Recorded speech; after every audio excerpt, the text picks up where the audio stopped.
ఎన్నికల సమయం దగ్గర పడుతుండటంతో ప్రధాన పార్టీలన్నీ ప్రచార పర్వాన్ని వేగవంతం చేశాయి. ఓవైపు టీఆర్ఎస్ అధినేత కేసీఆర్ సుడిగాలి పర్యటనలు చేస్తుంటే ప్రజాకూటమి జాతీయ నాయకులను రంగంలోకి దించింది.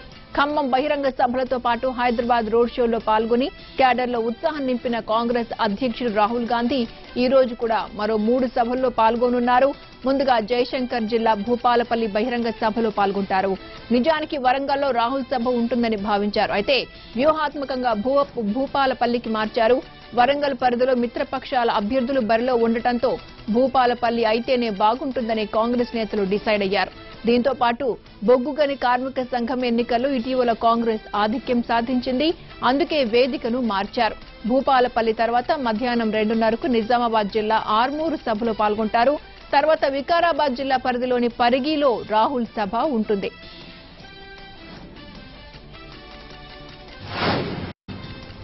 భూపాలపల్లి సభకు రాహుల్ హాజరవుతుండటంతో గట్టి భద్రతా చర్యలు చేపట్టారు పోలీసులు. ఎస్పీజీ సిబ్బంది ఇప్పటికే సభా ప్రాంగణాన్ని అధీనంలోకి తీసుకున్నారు. ఐజీ స్థాయి అధికారి భూపాలపల్లిలో మకాం వేసి రాహుల్ భద్రతా చర్యలను పర్యవేక్షిస్తున్నారు. మధ్యాహ్నం 12 గంటలకి భూపాలపల్లికి చేరుకుంటారు రాహుల్. సింగరేణి కార్మికులు, గిరిజనులు ఎక్కువగా ఉండే ప్రాంతమైన భూపాలపల్లికి రాహుల్ రావడం ఉత్సాహాన్ని నింపుతోందని ఆశాభావంతో ఉన్నారు కాంగ్రెస్ శ్రేణులు.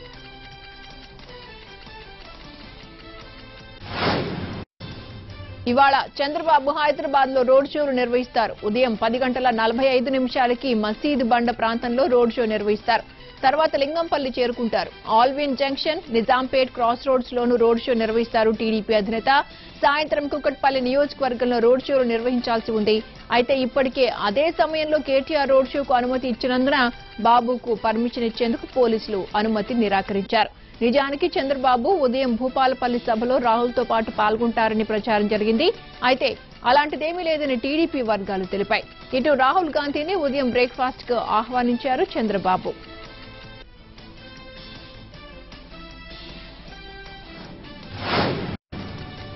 తెలంగాణ అభివృద్ధికి అడ్డుపడుతున్నానంటూ టీఆర్ఎస్ నేతలు చేస్తున్న ఆరోపణలను తిప్పికొడుతున్నారు చంద్రబాబు.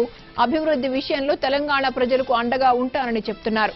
అటు కాంగ్రెస్ నేతలు కూడా పీపుల్స్ ఫ్రంట్ అధికారంలోకి వస్తే రైతులకు ఒకే విడతలో 2 లక్షల రూపాయల రుణమాఫీ చేస్తామని హామీ ఇచ్చింది.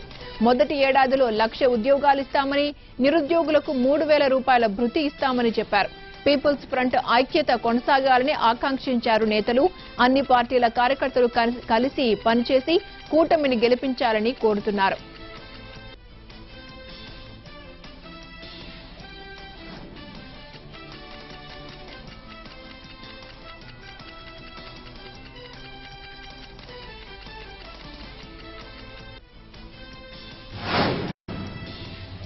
టీఆర్ఎస్ అధినేత ముఖ్యమంత్రి కేసీఆర్ ఇవాళ ఉమ్మడి ఆదిలాబాద్ జిల్లాలో మలివిడత పర్యటన చేయనున్నారు. ఈ నెల 22న ఖానాపూర్, బోధ్, నిర్మల్, ముథోలో ప్రజా ఆశీర్వాద సభలు నిర్వహించారు. అయితే మిగిలిన 6 నియోజకవర్గాల్లో ఇవాళ ఉదయం నుంచి మధ్యాహ్నం వరకు సుడిగాలి పర్యటన జరపనున్నారు. అన్ని ఎన్నికల ప్రచార సభలను హెలికాప్టర్ ద్వారా చుట్టేస్తున్న కేసీఆర్ ఒక్కో సభలో 15 నిమిషాల నుంచి 20 నిమిషాలు మాత్రమే ప్రసంగించే అవకాశం ఉంది. ఇవాళ తొలి సభ ఆదిలాబాద్ నుంచే ప్రారంభించనున్నారు. అక్కడి నుంచి కాగజ్ నగర్, ఆసిఫాబాద్, బెల్లంపల్లి, మందమర్రి సభల్లో పాల్గొని మధ్యాహ్నం మంచిర్యాల సభతో ముగించనున్నారు. ఇక్కడి నుంచి నేరుగా సాయంత్రం రామగుండం సభలో పాల్గొంటారు. ముఖ్యమంత్రి సభను విజయవంతం చేసేందుకు పార్టీ అభ్యర్థులు ఏర్పాట్లు ముమ్మరం చేస్తున్నారు.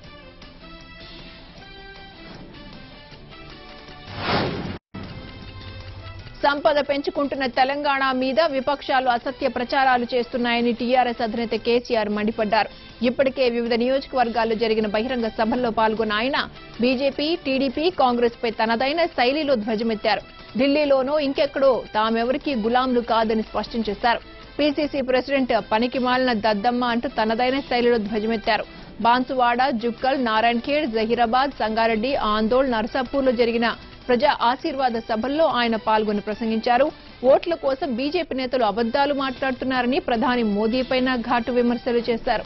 చంద్రబాబుని కాంగ్రెస్ వెనకేసుకొస్తోందని, అది కాంగ్రెస్ కు బ్యాక్ ఫైర్ అవుతుందని ధ్వజమెత్తారు.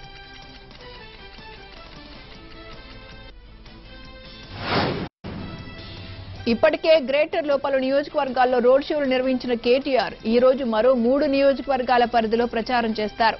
మధ్యాహ్నం 1 గంటకు మేడ్చల్ నియోజకవర్గ పరిధిలో ప్రజా ఆశీర్వాద సభలో పాల్గొంటారు.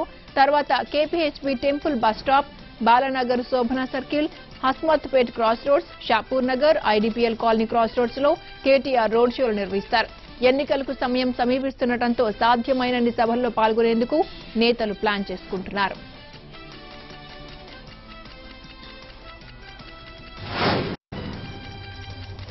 మిషన్ భగీరథ ఆడపడుచుల రుణం తీర్చుకుంటున్నారని అన్నారు కేటీఆర్. పేదవాడికి ఇచ్చే బియ్యంలో కోత ఎందుకని ప్రతి ఒక్కరికి 6 కిలోలు ఇస్తున్నట్టు తెలిపారు. ఒక్క కేసీఆర్ ను ఎదుర్కోవడం కోసం 4 పార్టీలు కలిసి వస్తున్నాయని ఎద్దేవా చేశారు. నిన్న వికారాబాద్ జిల్లాలో ఎన్నికల ప్రచారం చేసిన ఆయన విపక్షాలపై ఘాటు విమర్శలు, టీఆర్ఎస్ ప్రభుత్వం చేపట్టిన అభివృద్ధి కార్యక్రమాలను వివరిస్తూ ముందుకు సాగారు.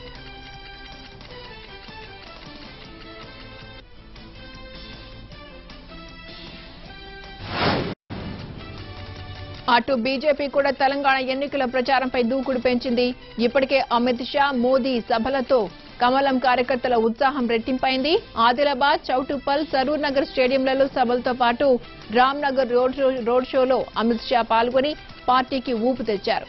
ఇదే జోష్ లో ఇవాళ మరికొందరు పార్టీ అగ్రనేతలు తెలంగాణలో ఎన్నికల ప్రచార బరిలోకి దిగుతున్నారు. ఇవాళ రాజ్నాథ్ సింగ్, రామ్ మాధవ్ క్యాంపెయిన్ నిర్వహించనున్నారు.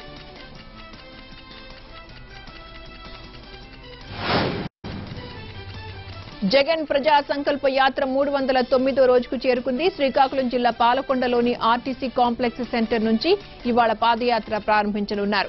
4.5 పాలనలో కష్టాలు రెట్టింపయ్యాయని స్థానిక ప్రజలు చెప్తున్నారని అన్నారు జగన్.